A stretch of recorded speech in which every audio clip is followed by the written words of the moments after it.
Ooh, there we go. All right. Yo, what's up, good people? This is Hoggy in the place to be, representing live and exclusively right here on Rib Shack TV. And tonight, we're going to recognize the DCS World 15th anniversary. Yeah, man. This game's been around for 15 years, as one would say. Now, back in '08, I was actually flying propeller planes in the 40s with my squadron in Forgotten Battles. Or at least I was starting to dwindle down a little bit between '04 and '08. I was doing that real hard, man. I was trying to master all of the props in Forgotten Battles. And ooh boy, that was pretty brutal. And I didn't really play much until the A10 module for this game, DCS World, sparked my fancy. So I didn't originally get the KA-50 back in the day, but I did play Flanker 2, and I don't know if that was the precursor for Flaming Cliffs. I can't remember, man. I cannot remember. That was a long time ago, and I didn't really get into this stuff until I'd say maybe 13. Yeah, 2013 is when I picked this module up, and I've been running with it for about a decade, and other modules too. But this is where I started off at. So, anyway, obviously, if I was playing World War II stuff back in '08, there weren't any modules for this. This was all jets, basically. So I guess you would say Flaming Cliffs 2 is the precursor to this, even though this module was the first module for DCS World. DCS World as itself might have been an extension of Flaming Cliffs. Maybe it's like the super big Flaming Cliffs if you think about it in your mind. Either way though, completely awesome sim. Totally badass game. The modules are great. You guys have seen how it's grown over the years.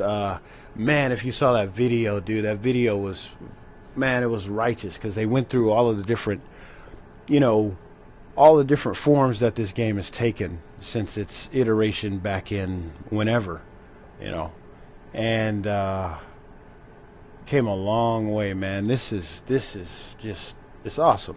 It's very, very nice. So we're going to take part in Operation Cricket. And we're going to do a little air-to-ground attack. Probably going to get shot at. But hopefully we can make it back home and cause some damage to the enemy, not ourselves. Anyway, let's map these guys out. Okay, we're going to draw. Alright, we're going east. Taking off in, I guess, north central Cyprus, I believe this is. We're on the Syria map. Let me make sure. Oh, yes. Okay. Giacomo. Alright. Like in the 4th block. Let's see if we can find it. There it is. And place our waypoint on the general location of the enemy. Ooh.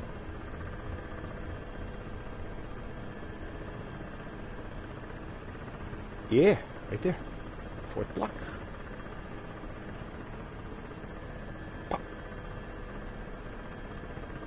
Enter it. Make it active.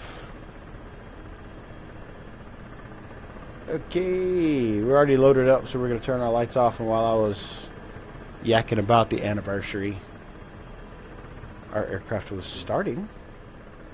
So let's turn our lights off. Dust covers off. Brakes are coming off.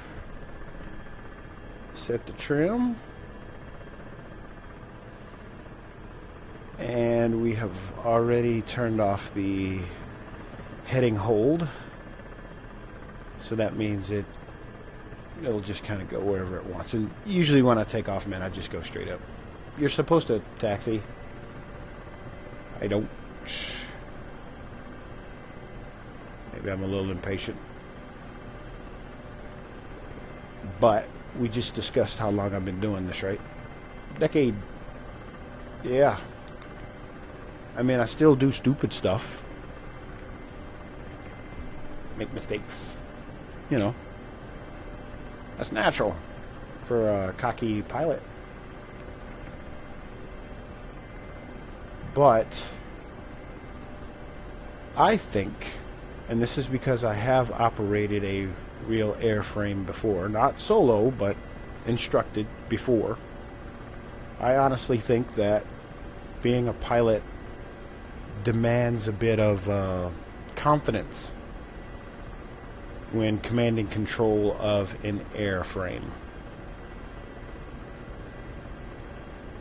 Somebody has to be in charge, and you can't let the airframe decide to do what it wants to do. I mean, this is not a horse.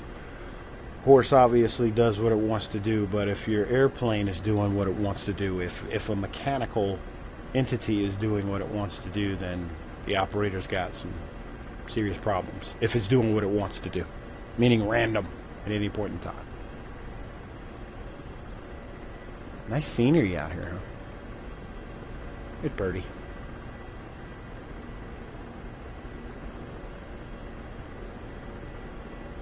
Ooh, is that a mosque? Yep.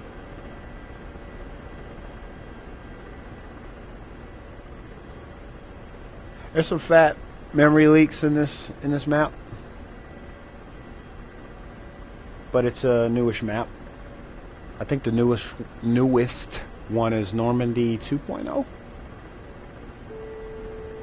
And I don't know how that plays. Maybe I will grab it. Anyhow, though, yeah, 15 years of doing this. I don't know of anyone who's been doing it for 15 years, but I've been doing it for about 10. I know a few people that have been doing it for about 6, 7, something like that. I've been doing it longer than most of my homies.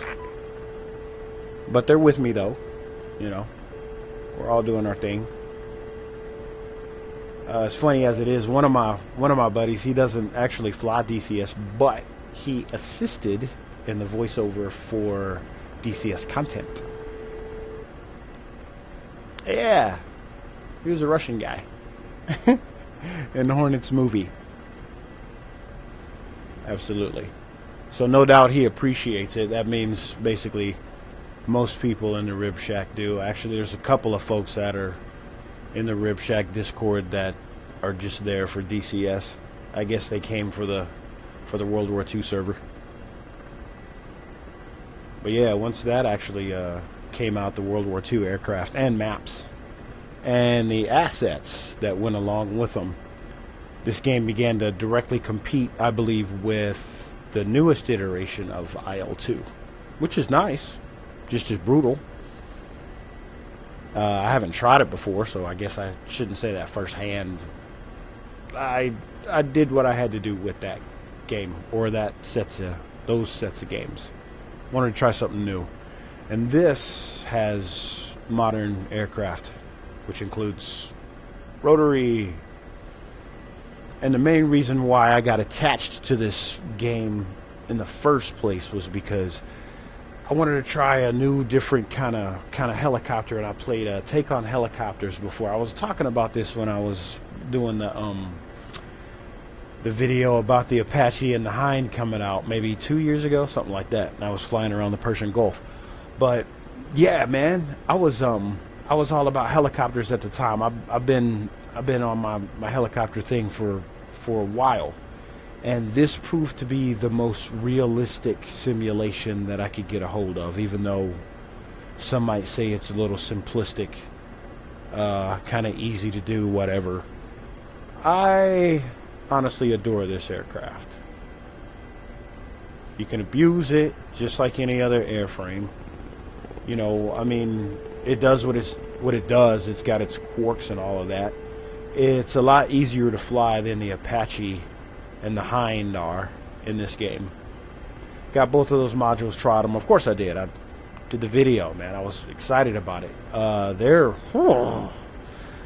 Man, they're tough to fly. It's a good thing that they both come with gunners. So whenever me and my homies decide to do the P&G, you know, pilot and gunner, then more than likely I'll brush up on flying those single rotor aircraft. But part of the reason I believe this aircraft is so maneuverable is because it's got 2 main rotors and no tail. So she moves pretty sweet, and damn, I almost hit that power line being all cocky. It's all good. All right, 40 clicks to target. Let's see if the A-10 guy out here is helping us. Nope, he's gone. He's had enough, so it's just us. Oh, shite. That would have sucked.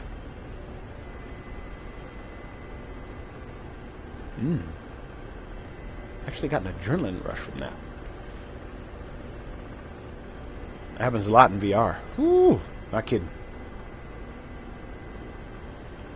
I think those are... Is that orange? Yep. There's orange trees out here. Or groves, rather. Hectares? Is that what they call them out here? I don't know. We call them acres. It is what it is.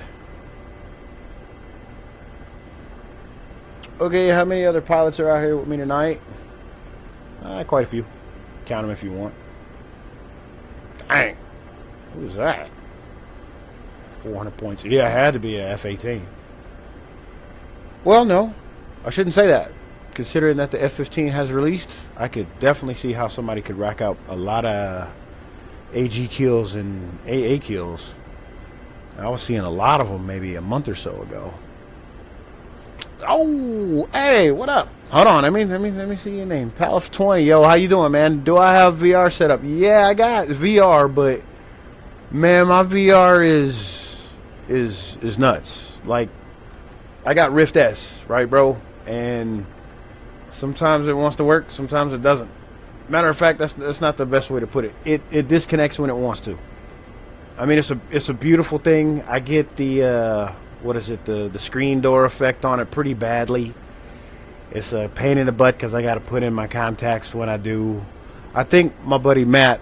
Yeah, what's up? How you doing? Yeah, watch out for the Louis, no doubt, dude. Sorry, man, I got into my conversation monologue, I guess I should say, and didn't even see y'all. My apologies. Gotta get used to that again. But yeah, my VR is acting nuts. Honestly, I need to replace it, dude. Yeah, wait, what? You have disconnect problems with your Rift S, Matt? That's not good. I mean, misery loves company.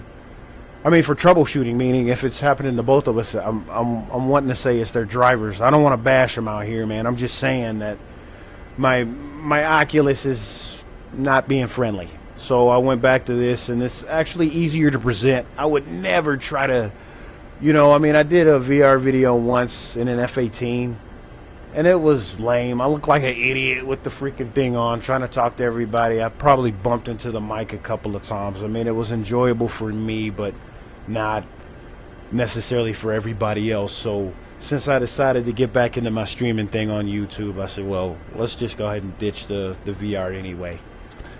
That kind of comes and goes with me sometimes, man. I'll have peripherals and they'll die, and then I'll just focus on the other aspect of it. Like I had a steering wheel that just puked on me a couple years ago, and I was really getting into my driving, and that was awful for streaming. Like, who wants to sit here and watch me make the same mistakes over and over in Laguna Seca, right? Nobody. So it's actually better that certain peripherals puke and some of them actually work well. So here we are doing the 2D thing, pancake as VR people call it. And man, I get it, dude. Once you go VR, you can't go back, yada, yada, yada, man. I'll be honest, man. VR almost automatically cuts your frames in half. At least they do for me, but that's the machine I got, you know. Card them dealt till I go to Micro Center and get something else. But I think that happens to everybody to a certain degree. It might not be half. It could be a third or an eighth or something. But I don't know anybody who's running around getting 100 FPS in VR unless we're talking about maybe a $7,000 rig. And that's not all that common. You know what I mean? So it is what it is. More than likely, I'll get a new VR headset I don't know who I'm going to go with. I know who I'm not going to go with, and we've already talked about them. So I said I'm not going to bash them out here, and I'm not. But I will say for your everyday VR user, Oculus stuff is probably quite awesome. It was great when I was using it. Man, me and Matt played a lot of stuff. We played Pavlov VR, which was just insanely immersive. I believe one time we were up in a church steeple or something trying to hold off another pair of players in VR, and we also played Arizona Sunshine with our buddy Z Omega. We streamed that over on the other platform, and that was awesome. Very enjoyable. VR is sweet, dude. I mean, yeah, it's just like Matt says, it's a great starting point. I wouldn't tell anyone not to do it unless you've already got track IR, or it's the kind of thing that makes you sick, or it's just, you know, something that you want to try and you got the dough to burn on it. I don't regret it. I'm going to come back, you know. And, I mean, there's games like Elite Dangerous, and like I said, a lot of different driving games support VR, and all of your other normal, you know, you use your hands using your shooting, or you're using a lightsaber, or you're using a sword, and all of that stuff. And by the time Matt and I got around to it, it must have been maybe, what, 3rd gen, brother? That was 3rd gen by the time we got to it.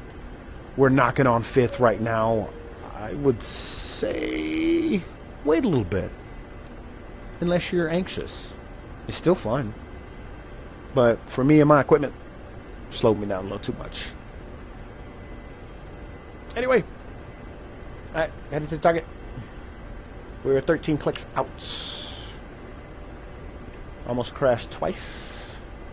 Damn, 3 times. Let's not do that again. And I was talking about this earlier in my other video about the VR thing, the depth perception and everything. That's probably why I'm coming within meters of these obstacles I'm flying by, because I am kind of used to VR. And I mentioned on another stream, well, the first stream I decided to do on YouTube, that when you're doing aerobatics, it's a lot easier. For me, I got to move my thumb in order to look laterally.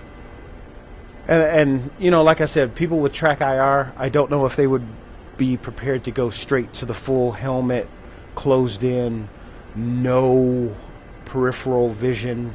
You know, I know a lot of people like to utilize a lot of screens, so I can actually see my streaming screen.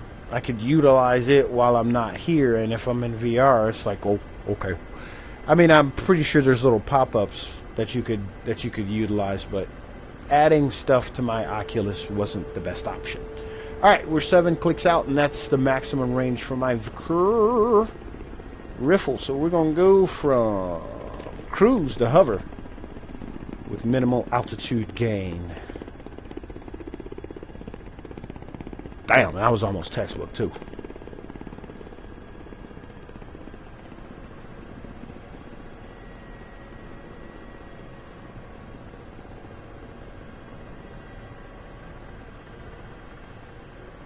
But once again, that took 10 years, B. Really. Man. I don't even know how many times I've crashed attempting to do what I just did. Just cruise to hover. A lot. Or pop up too high and get shot. That's the other problem with VR. Well, it's not a problem, but it's a thing. Especially if you play with your buddies. Seeing your buddies die in VR ain't fun, dude. I mean, really. I remember Matt and I were going after this one target, and you know, I crept under the trees a little bit, and he was a bit high. He was kind of green. I was trying to teach him how to fly this thing, and I look over my shoulder, dude, and I see a white streak going straight at my homie, and he just burst into flames. It's VR is immersive enough so that messes with you, and I'm not kidding. It does. It messes with you. Oh, not including the motion sickness. Oh, man. Okay, I've never thrown my lunch out, but I'll tell you what, man. The first time I played Elite Dangerous in a buggy, not the ship action. The ship action, the docking, the scale immersion was gorgeous. The first time I landed my ship on a planet, jumped in my buggy, and started driving around in it, that's when I started to really, really experience motion sickness. Especially if I would go in reverse. So if I would just look over my shoulder, right, and go in reverse a little bit, oh buddy, it was bad. It was terrible. I don't know why this Sam doesn't have me on radar. I must be behind a tree or something. I'm pretty low and stable. I have no idea why I hit that habit. I just want to see if the Sam is still out here. Nope, not that one. Heli attack. Okay, so there is a tactical Sam out here. Let's find him before he finds us. On my gorgeous green and black TV. That's a vehicle right there. I don't know if it's the Sam, but he popped up right in my face, so lucky this crew. Are we good? We ready to shoot? We ready to shoot? Okay, it's gonna come off my left over there, I believe. Let's just shoot it.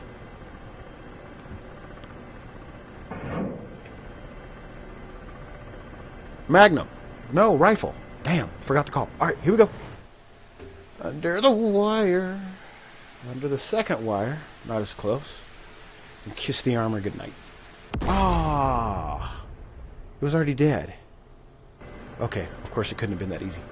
Alright, let's find something to kill.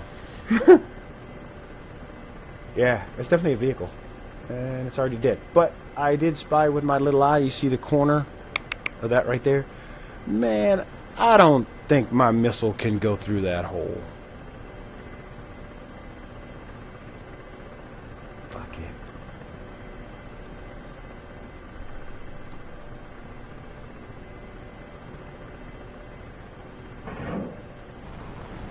It's not going to make it through this hole. The collision detection can't be that good. Yeah, see? Oh, damn it. We're dropping packets. Well, that's what I get. Okay, I gotta scoot over. Well, let's not do that. Oh, damn, I caught it on fire. Whoops. That's a pain in the butt because that obstructs your vision. Okay. Let's find the Sam. I don't see it. Like, really readily. These houses are pretty compact. Alright. We gotta gain altitude. Here we go.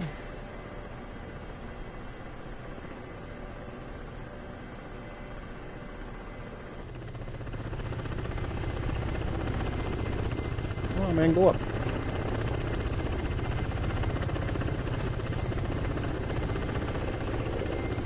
Up there. Yeah, there you go. Go, go, go.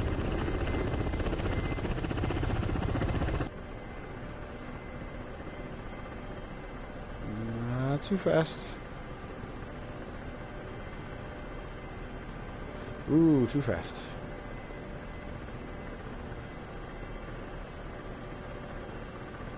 Now the good thing is there's only one Sam out here.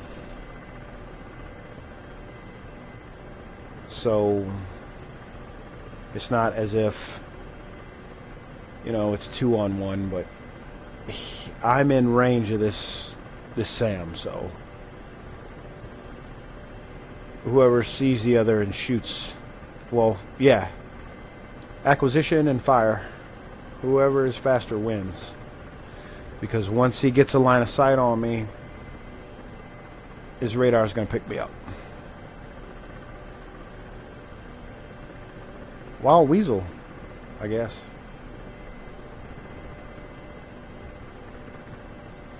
But I don't have radar homing missiles.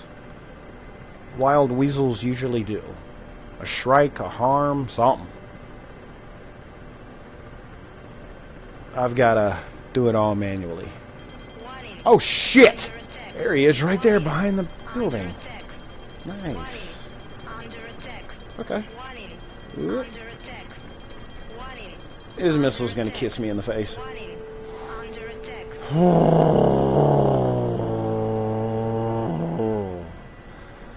Okay, we found him.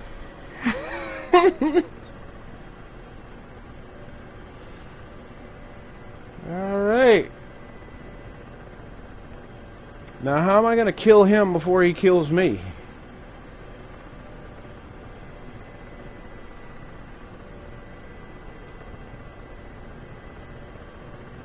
Man, that was scary. Okay. Alright. Alright. I need to stabilize before I hit a tree or hit the ground or something. Including stabilize my heart.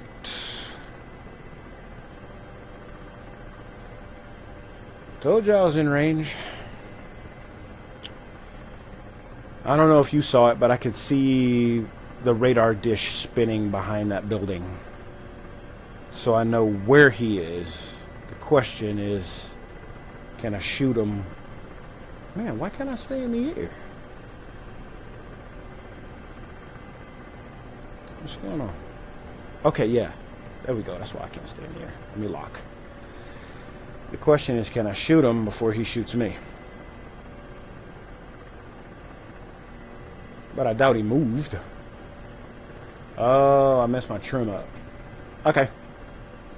Get my trim back. Of course, I had to adjust it in order to get down. If I would have just stayed there, missile would have kissed me in the cheek. Alright, he is behind that building. You think I can get it? Well, see, that tree is in the way. I would love to squeeze it in between those two buildings. Alright. We got a few things working for us. We know where he is.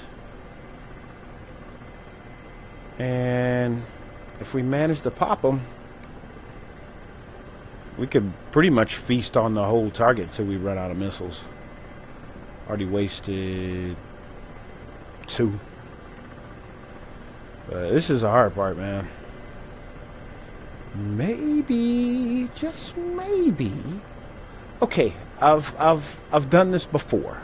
How about this? Let's use the high tension tower as a shield. I probably got to be closer to it in order to do that. And I don't want to get too close because there are other vehicles out here that have the equivalent of tow missiles that can smack me in the face too. And just like I thought, that tree is in the way. So using the high tension ain't gonna work. Hopefully once we get on the other side of this tree, I've got a LOS between the buildings and I can hit them in the back.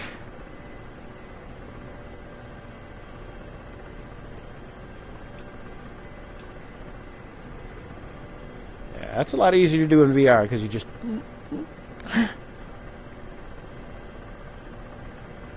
see that dish spinning? Damn, man. Another tree right in front of me. Yeah, I can see the dish. Oh, that's too skinny, man. How am I going to get that in there? Urgh. Around the trees and through the crack. How am I going to get that in there? Ah, we got to kill this guy, though. Like, I don't have a choice. It's him or me.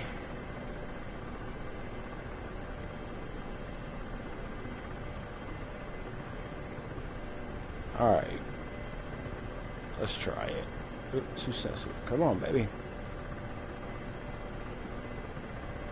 Oh, man. Who can thread that needle? Man, I could do some serious sewing, but I can't thread that needle. Oh, shit. See what I got. Alright, whoa. Come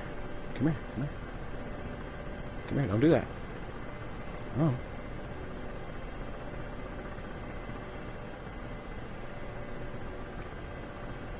Okay. Let's see what 10 years does. Shit. That's what's wrong. Yeah. Okay, let's try it. Come on. Get in that hole. Come on, get in that hole. Hit him right in the dish. Get in there, get in there. Dang it.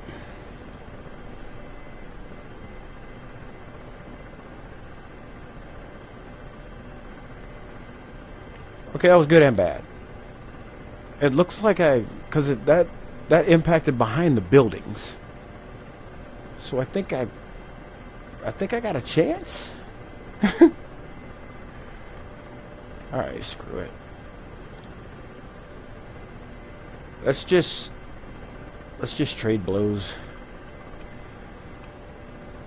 Because I think I got him. Let's just trade blows.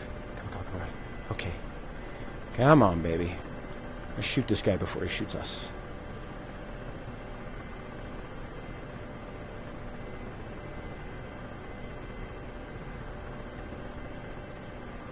Come on.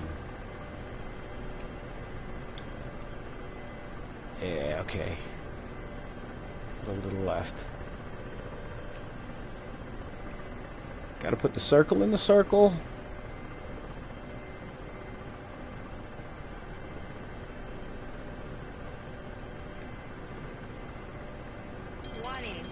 Ah, man. Warning. Under attack. Warning. Under attack. Warning. Under Me versus AI. Warning. Under attack. Warning. Oh, no, you don't. Under attack.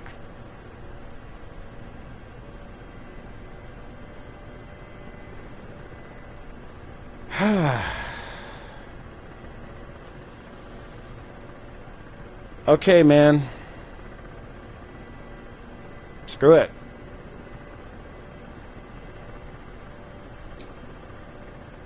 I mean, he's got to hold line of sight. I got to hold line of sight.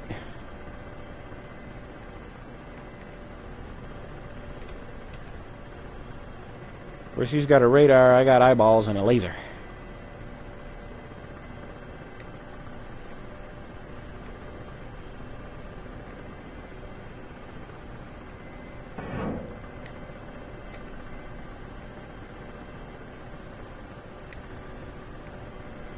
Yeah, I didn't have that idea before. What if the missile's in the air? Ah, crap. I hit something. I don't think I hit him. Or did I? I can't tell.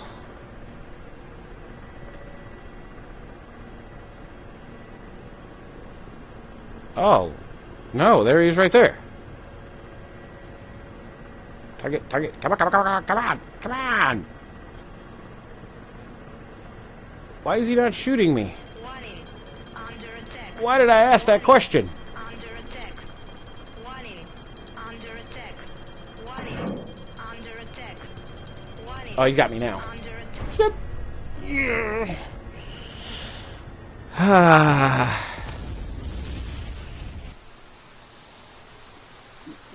I missed. Okay, that's it. That's all there is to it. I have fun. I tried to shoot him. I'm out of here. Happy 15th, Eagle Dynamics in DCS World.